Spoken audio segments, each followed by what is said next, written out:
আমার ভাগ্যটা কেন এত নিষ্ঠুর ইলাফ? আমি কেন? অন্য কেউ নয় কেন? কেন আমার পিছু কিছু মনে পড়ছে না ইলাফ? এই ঝাপসা স্মৃতি আমায় কতটা নরক যন্ত্রণা দিয়েছে জানেন আপনি? কেন আপনি আমায় বললেন না আমিই আপনার চাঁদ? সেই ছোট্ট চাঁদ যে তার আকাশ বলতে অজ্ঞান ছিল। দেখুন না কত বড় বিশ্বাসঘাতক আমি। বারবার আপনার সাথে আপনার ভালোবাসার সাথে বিশ্বাসঘাতকতা করেছি আমি। আরও জোরে ডুকরে কেঁদে ওঠে আয়াত। চিৎকার করে কাঁদতে থাকে সে। ঠকিয়েছিলাম আপনাকে আমি। আকাশকে ভুলে গিয়ে আকাশের ভালোবাসাকে পায়ে ঠেলে আমি অন্যত্র বিয়ে করে সুখে সংসার করতে চেয়েছিলাম আমি। যদি আপনি আমার আকাশ না হতেন তাহলে তো বড্ড অন্যায় হতো আমার আকাশের সাথে। এরপরেও আপনি আমায় কিছুই জানাননি কেন? ইলাফ নিঃশব্দে ধীর পায়ে এগিয়ে গিয়ে হাঁটু মুড়ে বসে পড়ে আয়াতের সামনে। আয়াত আবার বলে ওঠে, তাও আপনি আমাকে পাগলের মতো ভালোবেসে গিয়েছেন। আমাকে আপন করে নিয়েছেন। নতুন করে আবারও ভালোবাসার বীজ বপন করেছেন আমার অন্তরে। সেই ভালোবাসারও সঠিক মূল্য দিতে পারিনি আমি। নিজের হাতে মেরে ফেলতে চেয়েছি আমি আপনাকে। আপনাকে আপনারই খুনের অপরাধী বানিয়ে ফেলেছি। যেখানে আদতে আপনারা দুজনই এক মানুষ। কতটা বোকা আমি, তাই না ইলাফ? আমার বেঁচে থাকার কোনো অধিকার নেই ইলাফ। আমায় মেরে ফেলুন না ইলাফ। প্লিজ মেরে ফেলুন আমায়। আর আপনি যদি না মারতে পারেন তাহলে সরে যান আমার সামনে থেকে। আমি নিজেকে নিজেই শেষ করে ফেলবো। আমার বেঁচে থাকার কোনো অধিকার নেই। স্বার্থপর আর বিশ্বাসঘাতকদের মরে যাওয়াই উচিত। সরে যান ইলাফ, প্লিজ সরে যান। আয়াত আবারও ডুকরে কেঁদে ওঠে। জাপটে ধরে আয়াত। সজোরে চেপে ধরে নিজের বুকে আবদ্ধ করে নেয় ইলাফকে। আমাকে আর কখনো ছেড়ে যাবেন না তো? মাথা উঠিয়ে ইলাফের দিকে চায় আয়াত। এরপরই কোনো অগ্রিম বিপদ সংকেত না দিয়ে ইলাফের সারা মুখে পাগলের মতো চুমু দেওয়া শুরু করে। খানিক পেছনে হেরে যায় ইলাফ।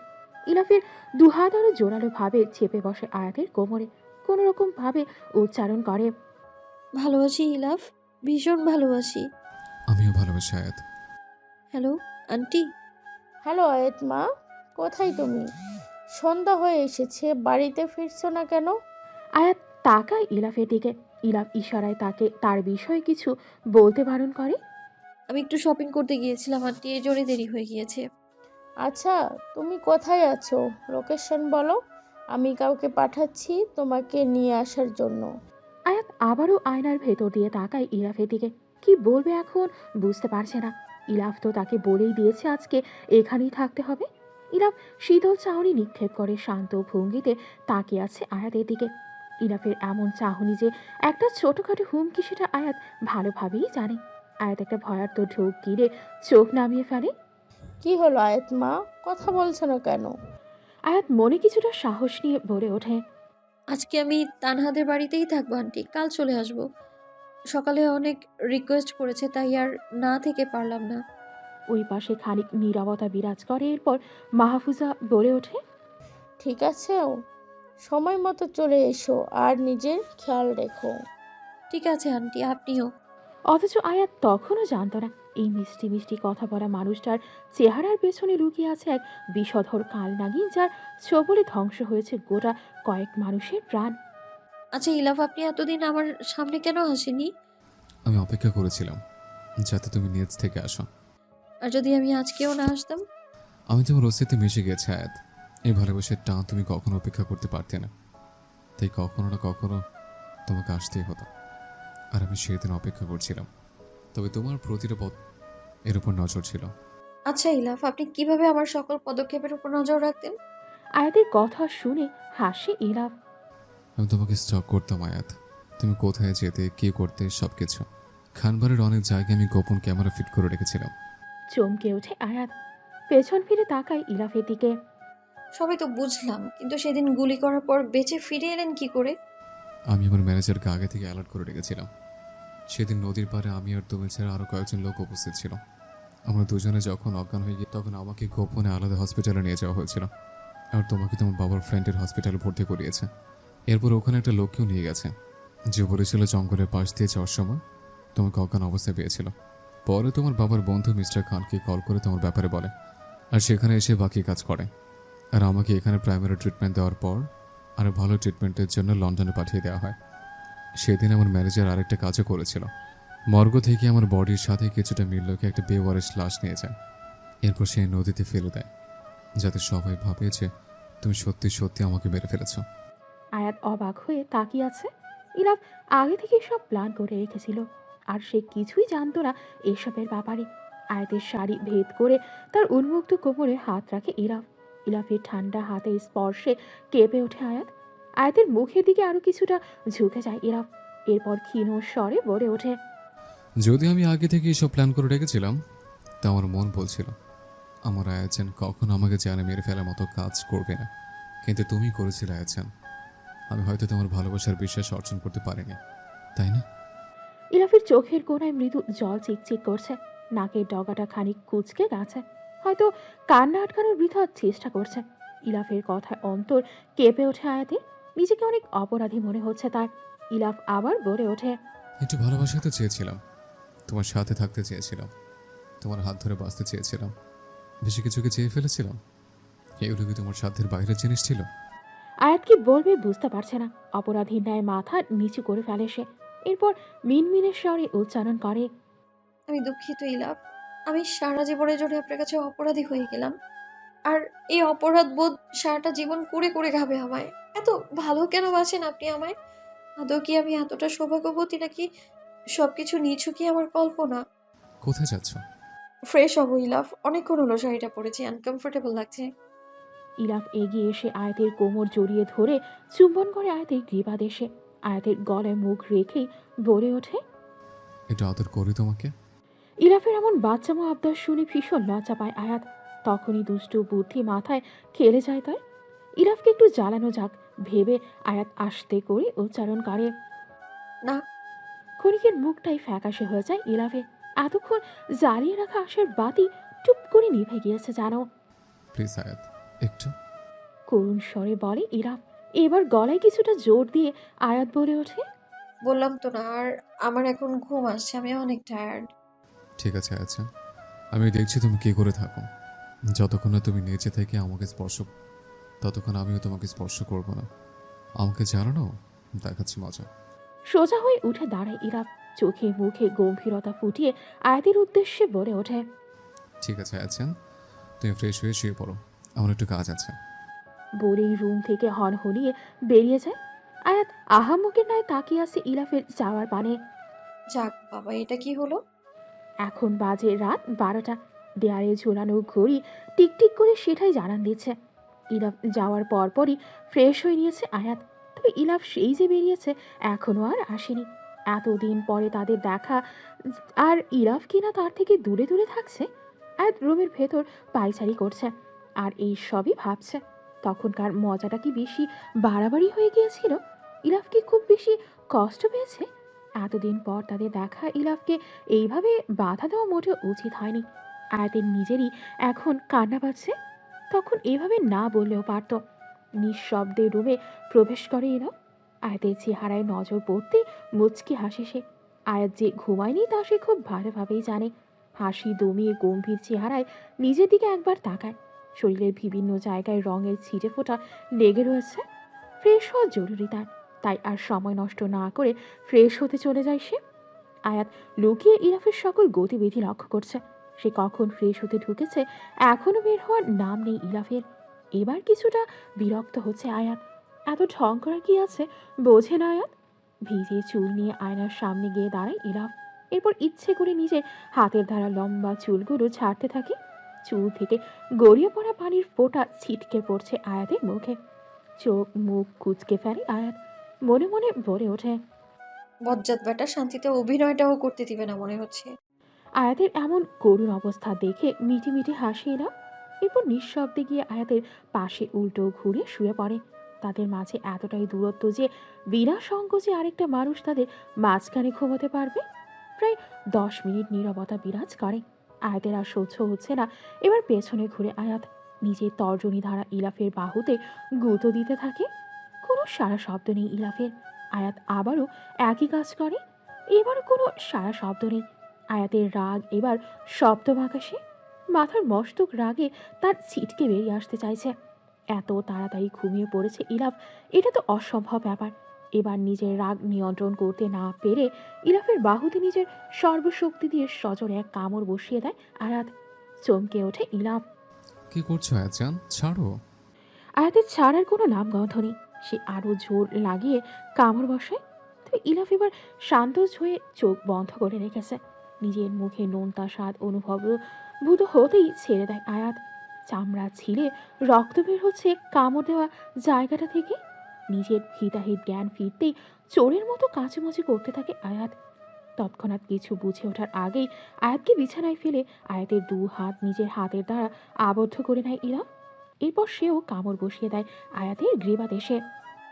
ছাড়ো না ইলাফ, লাগছে। আমি দুঃখিত, এত জোরে কামড় দেওয়া উচিত হয়নি আমার। ছাড়ো না ইলাফ, প্লিজ। এবার হিসেব বরাবর। চোখ খুলে তাকায় আয়াত। আপনি ইচ্ছে করে তখন থেকে আমার সাথে এমন করছিলেন, তাই না? তুমি তো বলেছিলে তুমি ক্লান্ত ঘুমাবে। আয়াতের চোখের কোণ বেয়ে পানি গড়িয়ে পড়ে।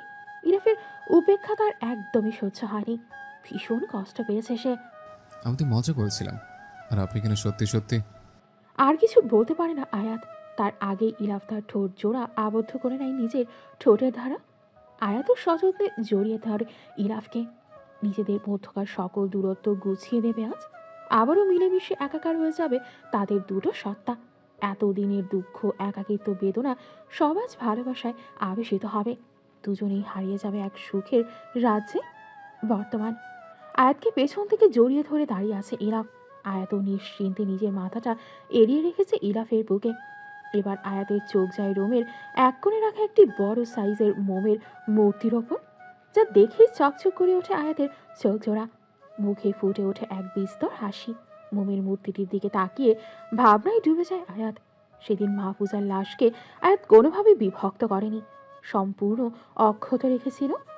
আপনি আগে থেকেই সবটা জানতেন ইলাফ। কষ্ট পাবেন না ইলাফ, প্লিজ। আপনাকে কষ্ট পেতে দেখলে আমারও ভীষণ কষ্ট হয়। ইলাফ সযত্নে মাথা এড়িয়ে দেয় আয়াতের বুকে। আয়াত সন্তর্পণে জড়িয়ে ধরে ইলাফকে। এরপর কি হয়েছিল? মাথা তুলে তাকায় ইলাফ। আমি কিছুতেই মাকে বলতে পারতাম না। মাকে ভুলে থাকার জন্য আমার তোমাকে প্রয়োজন হতো। কেবলমাত্র তুমি আমাকে সকল কষ্ট ভুলিয়ে দিতে, সকল দুঃখ একাকিত্ব গুছিয়ে দিতে। আমি তোমার মাঝে এক অন্যরকম শান্তি অনুভব করতাম। বড় হতে হতে বুঝতে পারি যে তুমি ধীরে ধীরে আমার আসক্তিতে পরিণত হয়ে যাচ্ছ। তোমাকে ছাড়া আমি কখনো নিজের অস্তিত্ব কল্পনা করতে পারতাম না। আমার খালি মনে হতো তুমি আমার পাশে থাকলে কেবলমাত্র এই নিষ্ঠুর পৃথিবীতে বেঁচে থাকতে পারবো আমি। তোমাকে ছাড়া শ্বাস নেওয়াটা আমার জন্য ভীষণ কষ্টের ছিল। তুমিও ধীরে ধীরে বড় হতে লাগলে। আমারও কেবল একটাই চাওয়া ছিল, আমার সাথে থাকা। আমি ঠিকই আমার অনুভূতি বুঝতে পারতাম। আমি যে তোমাকে ভালোবেসে ফেলেছি সেটাও বুঝতে পারতাম। তবে তুমি তোমার অনুভূতি অনুধাবন করার বয়সে ছিলে না। আমি তোমার ভালোবাসার বন্ধু আর অভ্যাসে পরিণত হয়ে গিয়েছিলাম। তুমি সবসময় আমাকে আকাশ বলে রাখতে। আমার যে আরও একটা নাম ছিল সেটা জানতে না তুমি। তোমার নাকি আকাশ নামটা ভীষণ প্রিয় ছিল, কিন্তু তুমি বারবার একটা কথাই বলতে, আমি নাকি তোমার থেকে হারিয়ে যাব, বড় হয়ে নাকি অন্য কাউকে বিয়ে করে নেব। পরে তোমার জেদের কাছে সকলকে হার মানতে হয়। মা আর দিলরুবা আন্টি আগে থেকে আমাদের দুজনে বিয়ে ঠিক করে রেখেছিল। আমরা বড় হলে আমাদের এমনিতেই বিয়ে হতো। তাই তোমাকে শান্ত করানোর জন্য সত্যি সত্যি আমাদের বিয়ের আয়োজন করানো হয়। বিয়েতে শুধুমাত্র তোমার পরিবার আর আমার পরিবার উপস্থিত ছিল। তবে বাবা সেদিন উপস্থিত থাকেননি। তার নাকি কোনো একটা ইম্পর্টেন্ট মিটিং ছিল, যেটা কোনোভাবেই বাদ দেওয়া যাবে না। তাই বাবা সেদিন উপস্থিত না থেকে মিটিংয়ে চলে গিয়েছিল। সেদিন আমার বাবার উপর আরও বেশি ক্ষোভ আর অভিমান জন্ম নেয়। আমার মনে হতো বাবা কখনই আমাকে ভালোবাসেনি। তাই ধীরে ধীরে আমি পুরোপুরিভাবে বাবার থেকে আলাদা হয়েছে। সেদিন যখন আমাদের বিয়ে হয়েছিল তখন তুমি অনেক খুশি হয়েছিলে, আমি ভীষণ খুশি হয়েছিলাম। সেদিন তুমি আমার দলিল করা সম্পদ হয়ে গিয়েছিলে। অন্য কারো তোমার দিকে চোখ ধরে তাকানোর সাহসও ছিল না। যখন সবাই বলেছিল যে তোমরা দুজনের বেঁচে নেই, সেদিন যেন আমার পায়ের নিচ থেকে জমি সরে গিয়েছিল। কেউ যেন সেখানে জীবন্ত আমার হৃৎপিণ্ডটা ছেড়ে নিয়েছিল। মনে হচ্ছিল আমার দেহ থেকে প্রাণ পাখিটা উড়ে গিয়েছে। নিজেকে একদম শূন্য অনুভূত হলো সেদিন। কিছুতেই নিজেকে সামলাতে পারছিলাম না, যেন বিশ্বাসই করতে পারছিলাম না তুমি আর নেই। ধীরে ধীরে আমি ভীষণ অসুস্থ হয়ে পড়ি, ডিপ্রেশনে ভুগতে থাকি। এরপর আমি সিদ্ধান্ত নিই নিজেকে শেষ করে দেবার, কিন্তু বাবার কারণে পারিনি। পরপর 3 বার আমি সুইসাইড করার চেষ্টা করি, তবে প্রতিবারই বাবা কোনো না কোনোভাবে বাঁচিয়ে নিয়েছে আমাকে। আমার চিন্তায় বাবা নিজে অসুস্থ হয়ে পড়েছিল। এরপর বাবা আমাকে একজন সাইকিয়াট্রিস্টের কাছে নিয়েছে। টানা 9 মাস আমি ওনার তত্ত্বাবধানে ছিলাম। এরপর ধীরে ধীরে কিছুটা সুস্থ হতে থাকে। নিজের ক্যারিয়ারের কথা ভেবে আমি পড়াশোনার জন্য লন্ডনে চলে যাই। আপনি তো জানতেন না আমি মারা গিয়েছিলাম, তাহলে কিভাবে পেলেন আমায়? আর আপনি চিনলেনই বা কি করে? বলবো না। কেন? আগে আদর করো আমাকে। মুহূর্তে আয়াতের রাগ তীর তীর করে বেড়ে যায়। কি সুন্দর মনোযোগ দিয়ে শুনছিল, সে একদম মুডটাই বিগড়ে দিয়েছে অসভ্য লোকটা। ইলাফ প্লিজ। হুম হুম, আগে আদর, তারপর সব। না হলে কিছুই বলবো না। এরপরেই মুখটাকে ছোট করে ইলাফ আবার বলে ওঠে। একটা আদরই তো চেয়েছি, দাও না আয়াত। ফিক করে হেসে দেয় আয়াত। সন্তর্পণে জড়িয়ে নেয় ইলাফকে নিজের বাহু ধরে। গালে কপালে পরপর কয়টা চুমু দিয়ে কিছুটা সরে আসে। এবার বলুন। ইলাফ আবারও বলতে শুরু করে। দেশে ফেরার পর আমি বিজনেস শুরু করার চিন্তা করে তখন বাবা আমাকে অনেক রিকোয়েস্ট করতে থাকেন খান ইন্ডাস্ট্রিজে যোগদান করার জন্য, কিন্তু তা আমি পুরোপুরি নাকচ করে দিই। আমি নিজের নতুন বিজনেস শুরু করার প্ল্যান করি। এর মধ্যে আমি একদিন একটা চমৎকার খবর জানতে পারি। তোমার জন্মদাতা পিতা আসিফ শিকদার একজন বড় মাপের ক্রিমিনাল ছিলেন। বিভিন্ন অনৈতিক কাজের সাথে জড়িত ছিলেন তিনি। তার একটা কেস নিয়ে ইনভেস্টিগেশন চলছিল। সেই সূত্রে বেরিয়ে আসে সেদিনকে বিস্ফোরণে কেবল দুজন মারা গিয়েছিল, একজন পুরুষ আর একজন মহিলা, অর্থাৎ ড্রাইভার আর আন্টি। আমি যেন সেদিন চাঁদ হাতে পাওয়ার মতো খুশি হয়েছিলাম। এক ভারী নিঃশ্বাস ছাড়ে আয়াত। কি এমন হতো যদি তার সব মনে পড়ে যেত? তাহলে তো আর ইলাফকে এত কষ্ট করতে হতো না, এতটা দুঃখ পেতে হতো না। আয়াত তাকায় ইলাফের দিকে। আয়াতকে সযত্নে নিজের বাহু ধরে জড়িয়ে নেয় ইলাফ। আয়াত ও ইলাফকে আষ্টে পৃষ্ঠে জড়িয়ে নেয়। হঠাৎ ইলাফের চোখে মুখে ফুটে ওঠা রাগ নিমিষেই গায়েব হয়ে গিয়ে সেখানে দখল করে একটা তীর্যক রহস্যময় হাসি, যা আয়াতের অগোচরে রয়ে যায়। পরন্ত বিকেল, চারিদিকে বয়ে চলেছে মৃদু হিমের হাওয়া। প্রকৃতির সুমিষ্ট সুঘ্রাণ যেন ছড়িয়ে পড়ছে শীতল বায়ুর বাজে বাজে। চারিদিক থেকে ভেসে আসছে নানান পাখির ডাক। শান্তিপূর্ণ পরিবেশে বারান্দায় বসে বই পড়ছে আয়াত। পাশে রাখা ধোয়া ওঠা কফি মগে কিয়ৎকাল পরপর চুমুক বসাচ্ছে সে। তার পরনে একটা টপ, সাথে মাঝারি সাইজের স্কার্ট। বাকি উন্মুক্ত পা মেলে ধরে বসে আছে বারান্দায় রাখা 2 সিটের সোফায়। আশেপাশে তার কোনো খেয়াল নেই, যেন সে হারিয়ে গেছে অন্য কোনো রাজ্যে। একজোড়া চোখ সে যে সেই কখন থেকে তাকে নিষ্পলক পর্যবেক্ষণ করে চলেছে তার কোনো হুঁশ নেই। কফি শেষ হতেই কফি মগটা বারান্দায় সোফার একপাশে রাখা ছোট্ট টেবিলটায় রাখতে গিয়ে আয়াতের চোখ যায় দরজার দিকে। তৎক্ষণাৎ চোখাচোখি হয়ে যায় দুজনের। ইলাফ বারান্দার দরজায় একপাশে দরজায় হেলান দিয়ে বুকে 2 হাত গুজে দাঁড়িয়ে আছে। ইলাফের দিকে চোখ পড়তেই মুচকি হাসে আয়াত। তবে সেই হাসি আর বেশিক্ষণ টিকতে পারেনি, কেননা ইলাফের নজর এখন আর আয়াতের চোখের দিকে নেই। আয়াত ভ্রু কুচকে ইলাফের নজর অনুসরণ করে ধীরে ধীরে নিজের দিকে তাকায়। তৎক্ষণাৎ লজ্জায় আরক্ত হয়ে ওঠে আয়াতের সম্পূর্ণ অস্তিত্ব। লাফিয়ে সোজা হয়ে দাঁড়িয়ে পড়ে সে। আয়াতের ফর্সা পা দুটো হাঁটু সমান উন্মুক্ত। 2 পা শক্ত করে চেপে ধরে স্কার্টটাকে আরো খানিকটা নিচে নামানোর চেষ্টা করতে থাকে আয়াত। আয়াতের এমন বৃথা চেষ্টা দেখে মিটি মিটি হাসি না, ধীরে ধীরে এগিয়ে যেতে থাকে আয়াতের দিকে। লজ্জায় আয়াতের মাটি খুঁড়ে গর্তে ঢুকে যেতে ইচ্ছে করছে। সকাল সকাল ইলা বেরিয়ে গিয়েছিল অফিসের কাজে। কাভার্ড খুলে জামা কাপড় নিতে গিয়ে স্কার্ট আর ম্যাচিং টপটা পেয়েছিল আয়াত। ইলাফি এনে রেখেছিল তার জন্য। ইলাফের অনুপস্থিতিতে টুক করে স্কার্ট সেটটা পরে নিয়েছিল সে। ভেবেছিল ইলাফ আসার পূর্বে খুলে ফেলবে, তবে সে এতটাই মগ্ন ছিল যে একদম ভুলে গিয়েছিল সেই কথা। এখন নিজের কপাল নিজেই চাপড়াতে ইচ্ছে করছে তার। আয়াত আবারও স্কার্ট টেনে নামানোর একই চেষ্টা করতে থাকে। এর মধ্যে ইলাফ আয়াতের পেছনে দাঁড়িয়ে পেছন থেকে জড়িয়ে ধরে গাড়ি মুখ ডুবিয়ে দেয়। পরপর কয়েকটা চুমু খেয়ে মুখ রাখে আয়াতের কানের কাছে। এরপর ফিস ফিস করে বলে ওঠে। এমনভাবে টানাটানি করছে কেন আয়াত? একেবারে খুলে যাবে তো। ইলাফের ঠাট্টায় আয়াতের লজ্জা যেন আরো শতগুণ বেড়ে যেতে থাকে। আয়াতকে লজ্জা পেতে দেখে ইলাফ আবারও বলে ওঠে। এখন এত লজ্জা কেন? লজ্জা ভাঙেনি? আয়াত কোনো কথা বলছে না, সে চুপচাপ দাঁড়িয়ে স্কার্টের একটা অংশ চেপে ধরে আছে। এবার আয়াতকে নিজের দিকে ঘুরায় ইলাফ। আয়াতের রক্তিম মুখ পানে নিষ্পলক চেয়ে থাকে খানিকক্ষণ। এরপর ধীরে বসে পড়ে সোফায়। আয়াতের এক হাত টেনে নিয়ে নিজের 2 পায়ের ওপর বসায় ইলাফ। এক হাতে আয়াতের কোমর জড়িয়ে রেখে আরেক হাত রাখে আয়াতের উন্মুক্ত পায়ে। ঈষৎ কেঁপে ওঠে আয়াত। আয়াতের কাঁপুনি টের পেয়ে মুচকি হাসে ইলাফ। আয়াতের গলার কাছে মুখ নিয়ে হাসকি স্বরে বলে ওঠে। সবসময় কেন এমন পাগল করে দাও আমায়? আয়াত মিন মিন করে বলে ওঠে। আমি আবার কি করলাম? আয়াতের উন্মুক্ত পায়ে নিজের আঙুলের দ্বারা ওপর নিচ স্লাইড করতে করতে ইরাফ আবার বলে ওঠে। এই যে নিজের ফর্সা উন্মুক্ত লোভাতুর পা দুটো দেখে এখন আমাকে সিরিয়াস করতে চাইছো? এটা কি ঠিক বলো? আয়াতের দিকে মাথা তুলে তাকায় ইরাফ। আয়াত তো লজ্জায় নিজের মাথা নুয়ে রেখেছে। কেন এত লজ্জা লাগছে তার সে নিজেও জানে না। তাকো আমার দিকে। অত্যন্ত নরম কণ্ঠে বলে ইরাফ। ইরাফের কথা শুনতেই আয়াত নিজের মাথাটা আরো খানিক নুয়ে ফেলে। পা থেকে হাত সরিয়ে আয়াতের গাল আর গলার মধ্যখানে হাত রাখে ইরাফ। আলতো করে গাল ধরে আয়াতের মাথা ওপরে তোলে। ইরাফের চোখে চোখ পড়তেই চোখ সরিয়ে ফেলে আয়াত। তা দেখে ঠোঁট কামড়ে হেসে ওঠে ইরাফ। আয়াতের গালে রাখা হাত ধীরে ধীরে তার চুলের বাজে গড়িয়ে দেয় ইরাফ। হাতের চাপ আরো কিছুটা দৃঢ় করে আয়াতকে নিজের দিকে নিয়ে আসে। এরপর চোখ রাখে তীর তীর করে কাঁপতে থাকা আয়াতের ঠোঁট জোড়ায়। একটা গভীর নিঃশ্বাস ছাড়ে ইরাফ। হাজার চেষ্টা করেও নিজেকে সামলানো যাচ্ছে না। আয়াতের বেগতিক নিঃশ্বাস উপচে পড়ছে ইরাফের মুখে। জোরে জোরে শ্বাস নিয়ে কিছু একটা বলার চেষ্টা করে আয়াত।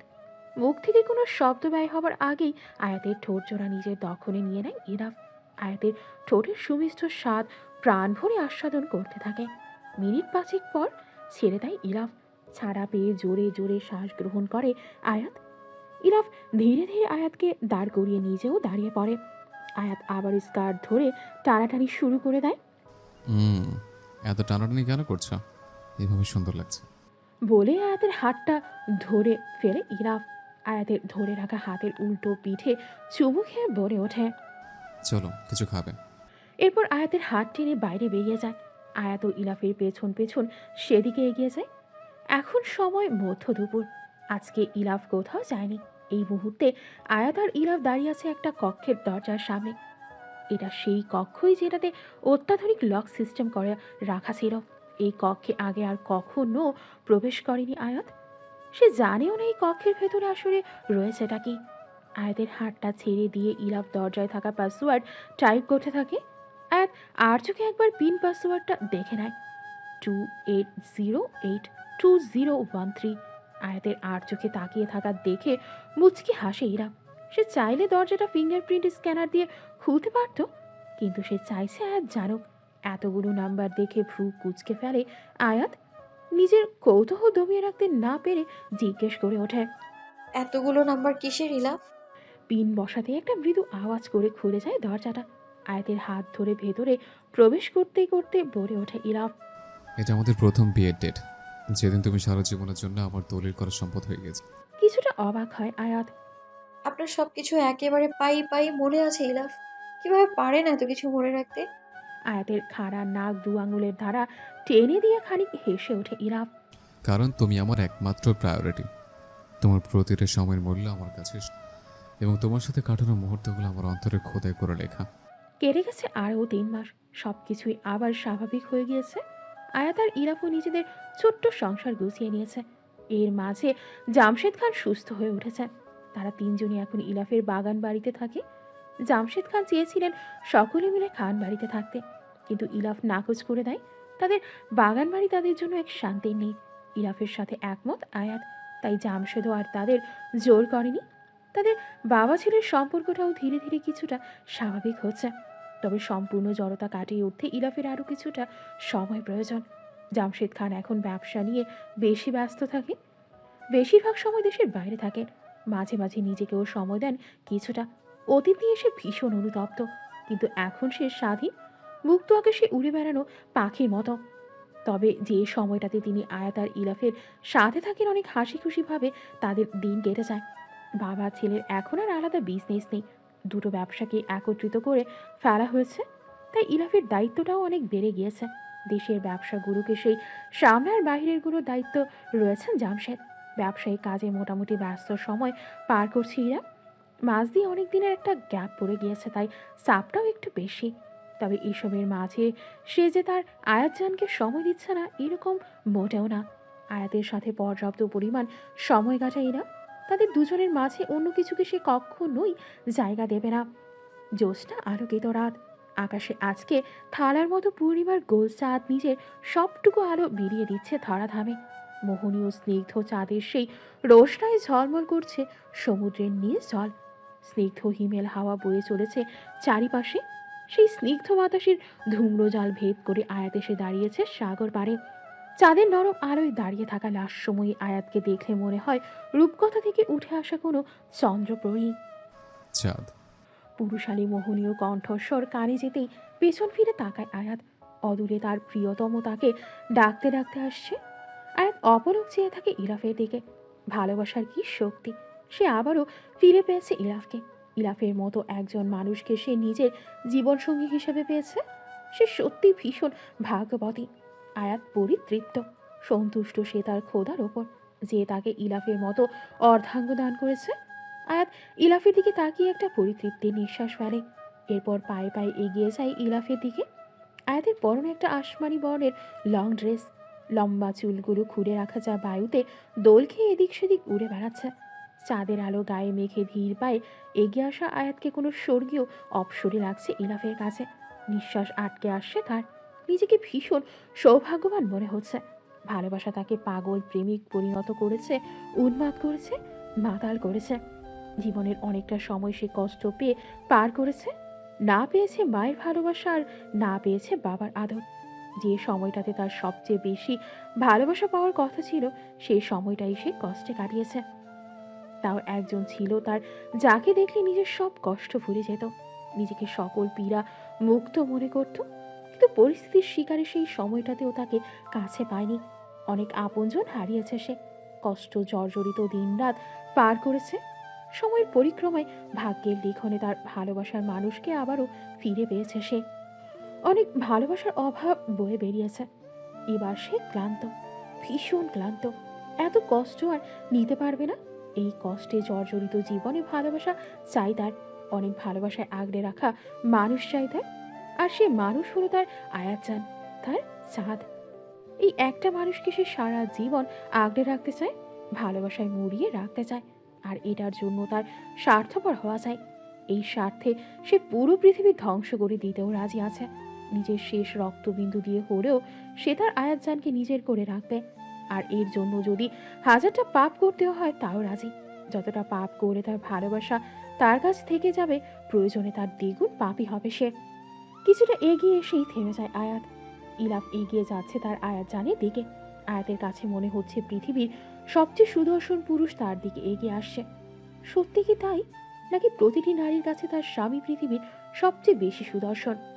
ইলাফের দিকে এক নজরে তাকিয়ে থাকতে পারছে না আয়াত। লজ্জায় রাঙা হয়ে উঠছে তার সম্পূর্ণ ললাট। এক অদ্ভুত ভালো লাগা অনুভূত হচ্ছে তার অন্তরে। ভালোবাসা এত মোহনীয় কেন? আয়াতের সামনে এসে দাঁড়ায় ইরা। তার চোখে মুখে এক অদ্ভুত তৃষ্ণা, ভালোবাসার তৃষ্ণা, আর আয়াতজানকে দেখার তৃষ্ণা। ইলাফ এসে দাঁড়াতেই আয়াত একগাল হেসে ওঠে। দেখুন না ইলাফ কি সুন্দর। সমুদ্রের দিকে ইশারা করে উচ্ছ্বসিত কণ্ঠে বলে ওঠে আয়াত। ইলাফও হেসে আয়াতকে পেছন থেকে জড়িয়ে ধরে কাঁধে থুতনি রাখে। চাঁদ এখন সমুদ্রের বুকে। এমন স্বর্গীয় দৃশ্য আয়াতের মন কাড়ল। চাঁদটা ভীষণ সুন্দর, তাই না ইলাফ? কই দেখি তো। বলে ঘাড় কাত করে আয়াতের দিকে তাকালো ইলাফ। ভ্রু কুঁচকে ফেলল আয়াত। চাঁদ এদিকে নয়, ওই দিকে। হাতের ইশারায় দূরে দেখালো আয়াত। হুম, ওটা তো অন্য আকাশের চাঁদ। এই আকাশের চাঁদ তো এখানে। আয়াতের দিকে তাকিয়ে আবেশী কণ্ঠে বলে উঠল ইলাফ। মুচকি হাসল আয়াত। আয়াতকে নিজের দিকে ঘোরালো ইলাফ। খানিক ভাবুক হয়ে বলল, দেখি তো কার চাঁদের উজ্জ্বলতা বেশি, ওই দূর আকাশের নাকি আমার? এরপর খানিক পর্যবেক্ষণ করলো আয়াতকে। ইলাফের পাগলামি দেখে চলেছে আয়াত। আয়াতের ভীষণ হাসি পাচ্ছে। এরপরে তড়াৎ করে ইলাফ বলে উঠল, অবশ্যই আমার চাঁদের উজ্জ্বলতা বেশি। আমার চাঁদের সৌন্দর্যের তুলনায় ওই দূরে আকাশের চাঁদ। একরকময় অদ্ভুত এক শিহরণে কেঁপে উঠল আয়াত। তবে এই শিহরণের মানে বোধগম্য হলো না তার। ইলাফ এক দৃষ্টিতে তাকিয়ে আছে আয়াতের দিকে। বুক ধুকপুক করতে লাগলো আয়াতের। লজ্জারা গিরে ধরলো তাকে। আয়াতের লাজরাঙা মুখ দেখে হেসে ওঠে ইলাফ। প্রিয়তমার লাজুক মুখের দিকে তাকিয়ে থাকে অনেকক্ষণ। এরপরে শক্ত করে নিজের বুকের সাথে চেপে ধরে আয়াতকে। আয়াত আস্ত্রে পৃষ্ঠে জড়িয়ে ধরে ইলাফকে। সযত্নে মাথা এড়িয়ে দেয় ইলাফের বুকে। আয়াতের শরীর অসাড় হয়ে পড়ছে ভালো লাগার অনুভূতিতে, যেন সে এক্ষুনি ঝরে পড়বে। খানিকক্ষণ এভাবে দাঁড়িয়ে থাকে দুজনে। এরপর আয়াতের দুগাল ধরে নিজের দিকে ফিরায় ইলাফ। গাঢ় চুম্বন করে আয়াতের কপালে। আয়াতকে ছেড়ে দিয়ে এগিয়ে গিয়ে পাশে রাখা গিটার হাতে তুলে নেয় ইলাফ। আয়াতের পাশে এসে আয়াতের হাত ধরে সমুদ্রের আরও কিছুটা কাছে যায় দুজন। এরপর সেখানের বালুচরে বসে পড়ে দুজনে। আয়াত মোহনীয় দৃষ্টিতে তাকিয়ে আছে ইলাফের দিকে। ইলাফও নিজের বাহু ধরে আগলে নেয় আয়াতকে। দুজনেই তাকিয়ে থাকে সমুদ্রের দিকে। পূর্ণিমার চাঁদের উজ্জ্বলতা, সমুদ্রের নীলাভ আভা, জল জল করা নক্ষত্র লোক, চাকচিক্যময় জল থেকে পৃথিবীর বুক যেন এক টুকরো স্বর্গ এনে দিয়েছে। আয়াত চোখ বুলিয়ে অবলোকন করল চারপাশ। সমুদ্রের নৈসর্গিক রূপে বশীভূত হয়ে পড়ল আয়াত। মনে উত্তাল ঢেউ তুলল ভালো লাগা না। গভীর ঘোরে আবদ্ধ হয়ে পড়ল সে। মাথায় পড়া ইলাফের উষ্ণ ভারী নিঃশ্বাস আয়াতের শরীরকে যেন ভাসিয়ে নিয়ে যাচ্ছে কোনো ভালো লাগার দুনিয়ায়। আয়াতজান, আবেশিক কণ্ঠে ডেকে ওঠে ইলাফ। হুম। তুমি কি আমাকে পেয়ে খুশি? আয়াত মাথা তুলে তাকালো ইলাফের দিকে। ভালোবাসার মানুষ হিসেবে আপনাকে পেয়ে আমি নিজেকে পৃথিবীর সবচেয়ে ভাগ্যবতী নারী মনে করি ইলাফ। নিজের ভাগ্যের প্রতি মাঝে মাঝে আমার নিজেরই হিংসে হয়। আবারও আয়াতকে আগলে নিল ইলাফ। আমার ইচ্ছে তুমি আমাকে এমন ভাবে যেমনটা মানুষ হতে কষ্টে একটুখানি। আয়াত আরো কিছুটা প্রগাঢ় ভাবে জড়িয়ে ধরে ইলাফকে। তুমি ডেস্টিনি বিশ্বাস করো আয়াত? হুম। সবসময় মনে রাখবে, তুমি আমার পূর্ব নির্ধারিত প্রেম, আমার নিয়তিতে লিখে রাখা আত্মার সাথে। আমরা সবসময়ের জন্য একসাথেই থাকবো, সারা জীবনের জন্য। তোমাকে যে আমার হতেই হতো, তুমি যে কেবলমাত্র আমারই, আমার তকদির তোমার সাথে জুড়ে রাখা। হাসলো আয়াত। আলতো করে চুমু খেলো ইলাফের কণ্ঠমণিতে। ইলাফ উঠে দাঁড়িয়ে কোলে তুলে নিল আয়াতকে। কোলে নিয়ে হেঁটে চলল সমুদ্রের তীরে ফেনা তোলা ঢেউয়ের দিকে। সমুদ্রের পানিতে আয়াতকে নামাতেই হিমশীতল জলের স্পর্শে আয়াতের শরীরে অন্যরকম শিহরণের স্রোত বয়ে গেল। আয়াতকে পেছন থেকে জড়িয়ে রাখলো ইলাফ। ঢেউ এসে ধাক্কা খাচ্ছে তাদের হাঁটুর কিছুটা নিচে। ইলাফ, মিনমিন করে বলে ওঠে আয়াত। বলো আয়াতজান। আপনাকে আমি অনেক ভালোবাসি ইলাফ। ওই যে দূরের আকাশ দেখছেন, তার বিশালতার চেয়েও বেশি। আপনাকে আর দুঃখ পেতে দেব না আমি। চাঁদ তার আকাশকে ভালোবাসবে, ভীষণ ভালোবাসবে। জ্যোৎস্না দিয়ে আলোকিত করে দিবে তার সম্পূর্ণ অস্তিত্ব, দূর করে দিবে তার আকাশের বুকে জমা সকল অমাবস্যা। বারংবার নতুন করে উদিত হবে আরো বেশি উজ্জ্বলতা নিয়ে। আগলে রাখবে নিজের বাহুডোরে, কখনো ছেড়ে যাবে না। পৃথিবীর বিপরীতে হলেও আপন করে নেবে তার আকাশকে। চাঁদ শুধুমাত্র তার আকাশের। হাসলো ইলাফ। সে যা শুনতে চেয়েছে ঠিক সেটাই শুনেছে। মন খুলে হাসতো সে। দূরের আকাশও আজকে তার সাথে হাসি বিনিময় করছে। পরিপূর্ণ সে আজকে আপন করে পেয়েছে তার একান্ত নিজের চাঁদকে। ভাবতে আরো খানিকটা চড়া হয় তার মুখের হাসি। বহুদিন পর এমন প্রাণ খুলে হেসেছে সে। এই হাসি তার ঠোঁটে লেগে থাকুক মৃত্যুর আগ পর্যন্ত। লেগে থাকুক যতদিন চাঁদ নামক প্রণয়নী তার সাথে আছে। চাঁদের আলো চিকচিক করছে সমুদ্রের পানি। আয়াতের নিজেকে মুক্ত পাখি মনে হচ্ছে। আয়াত দুহাত মেলে ধরে প্রাণ ভরে শ্বাস নেয়। আয়াতকে আরো প্রগাঢ়ভাবে জড়িয়ে ধরে ইলাফ। আয়াত পেছন ফিরে মোহিত চাহনি নিক্ষেপ করল তার সামনে থাকা সুদর্শনের উপর। সেই সুদর্শনটিও পলকহীন নীল চোখে তাকে দেখছে। তার গাঢ় নীল চোখ জোড়া যেন আসমান আর সমুদ্রের মিশেলে তৈরি। বারবার ডুবে যেতে ইচ্ছে করে আয়াতের। অজান্তে আয়াতের চোখে পড়ে ইলাফের খোলা বুকে। গুলির দাগ চাঁদের আলো স্পষ্ট বোঝা যাচ্ছে। আলতো হাতে সেই জায়গায় হাত বুলিয়ে দেয় আয়াত। মুহূর্তেই তার চোখের কোণ ভরে ওঠে জলকণে। ইলাফ নিজের হাতের দ্বারা মুছে দেয় সেই পানি। চোখের ইশারায় তাকে অনুতপ্ত হতে বারণ করে। আয়াত নিবিড় চুম্বনে ছুঁয়ে দেয় সেই জায়গা। ইলাফ মাতাল দৃষ্টিতে তাকিয়ে আছে তার আয়াতজানের দিকে। প্রগাঢ়ভাবে ইলাফকে জড়িয়ে ধরে আয়াত। ইলাফ এখন সারা জীবনের জন্য তাকে হারানোর আর কোনো ভয় নেই। কেউ আর তাদের দুজনকে কখনো আলাদা করতে পারবে না। তাদের সকল ভালোবাসা স্বপ্ন ধীরে ধীরে পূরণ হবে। দুটো মানবী সমুদ্রের ফেরিল ঢেউয়ে পা ভিজিয়ে দাঁড়িয়ে আছে। চাঁদের মাঝামাঝিতে থাকায় মনে হচ্ছে চাঁদের আলো তাদের চারপাশ ঠিকরে বেরিয়ে আসছে। আকাশ আর সমুদ্রের মতোই তারা মিশে আছে একে অপরের মাঝে। যেন সদ্য আকাশ থেকে নেমে আসা কোনো রূপকথার প্রেমিক যুগল। আকাশ যেভাবে চাঁদকে আগলে রাখে, স্থান দেয় নিজের অন্তরে, ঠিক তেমনি চাঁদও নিজের সকল উজ্জ্বলতা দিয়ে আলোকিত করে তোলে আকাশকে। একজন ছায়ার মতো আগলে রাখে আর একজন সৌন্দর্য বন্টন করে। দুজনেই আজ ভাগ্যের লিখনে একত্রিত হলো সারা জীবনের জন্য। মিশে গেল একে অপরের অস্তিত্বে। আকাশের চাঁদ আর চাঁদের আকাশ হয়েই জনম জনম থেকে যাবে দুজনা।